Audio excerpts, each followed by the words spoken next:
नवरात्रि के आखिरी दिन यानी महानवमी को माँ सिद्धिदात्री की पूजा की जाती है। ये माँ दुर्गा का 9वां रूप है।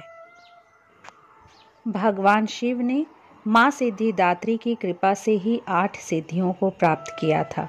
इन सिद्धियों में अणिमा, महिमा, गरिमा, लघिमा, प्राप्ति, प्राकाम्य, ईशित्व और वशित्व शामिल है। इन्हीं माता की वजह से भगवान शिव को अर्धनारीश्वर नाम मिला, क्योंकि सिद्धिदात्री के कारण ही शिव जी का आधा शरीर देवी का बना। हिमाचल का नंदा पर्वत इनका प्रसिद्ध तीर्थ स्थल है। मान्यता है कि जिस प्रकार इस देवी की कृपा से भगवान शिव को 8 सिद्धियों की प्राप्ति हुई, ठीक उसी तरह इनकी उपासना करने से अष्ट सिद्धि और नवनिधि बुद्धि और विवेक की प्राप्ति होती है। कमल पर विराजमान 4 भुजाओं वाली माँ सिद्धिदात्री लाल साड़ी में विराजित है। माँ के हाथों में सुदर्शन चक्र, शंख, गदा और कमल रहता है। सिर पर ऊंचा सा मुकुट और चेहरे पर मंद मुस्कान ही माँ सिद्धिदात्री की पहचान है। नव दुर्गाओं में माँ सिद्धिदात्री अंतिम है।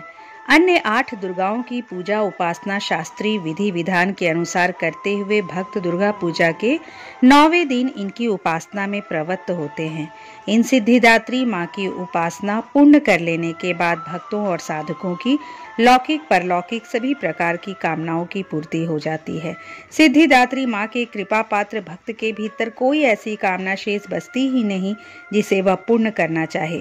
वह सभी सांसारिक इच्छाओं, आवश्यकताओं और स्पृहाओं से ऊपर उठकर मानसिक रूप से माँ भगवती के दिव्य लोकों में विचरण करता हुआ उनके कृपा रस पीयूष का निरंतर पान करता हुआ विषय भोग शून्य हो जाता है। माँ भगवती का परम सानिध्य ही उसका सर्वस्व हो जाता है। इस परम पद को पाने के लिए उसे अन्य किसी भी वस्तु की आवश्यकता नहीं रह जाती है। नवरात्रि के आखिरी दिन पूजन हवन किया जाता है। इस दिन सुबह जल्दी उठकर स्नान आदि करने के पश्चात स्वच्छ वस्त्र धारण करें और फिर माँ का ध्यान करके उन्हें प्रणाम करें। फिर चौकी पर माँ की मूर्ति स्थापित करें और उन्हें गंगा जल से स्नान कराएं। माँ सिद्धिदात्री को बैंगनी या जामुनी रंग पसंद है, इसलिए इस दिन माँ का आसन बैंगनी या जामुनी रंग का होना चाहिए। माँ सिद्धिदात्री को हलवा, पूरी, सब्जी, खीर, काले चने, फल और नारियल का भोग अवश्य लगाएं। इसके बाद कन्या पूजन करवाना चाहिए। कन्या पूजन के बिना नवरात्रि शुभ फलदायी नहीं होती। कुछ घरों में अष्टमी के दिन कन्या पूजन होता है, वहीं कुछ घरों में नवमी के दिन कन्या पूजन करवाया जाता है। सभी कन्याओं को अपने सामर्थ्य अनुसार भेंट दे।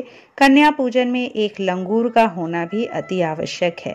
ऐसा माना जाता है कि देवी की रक्षा और सेवा के लिए भगवान शिव ने एक भैरव को हर शक्तिपीठ पर रखा हुआ है, इसलिए कन्या पूजन में एक बालक का होना अति आवश्यक है। दोस्तों, यदि ये प्रस्तुति आपको अच्छी लगी तो इसे लाइक कर लीजिए। अगर इस चैनल को अब तक सब्सक्राइब नहीं किए हैं तो सब्सक्राइब कर लीजिए। अगली बार एक नए वीडियो के साथ आपसे फिर मिलेंगे। नमस्कार।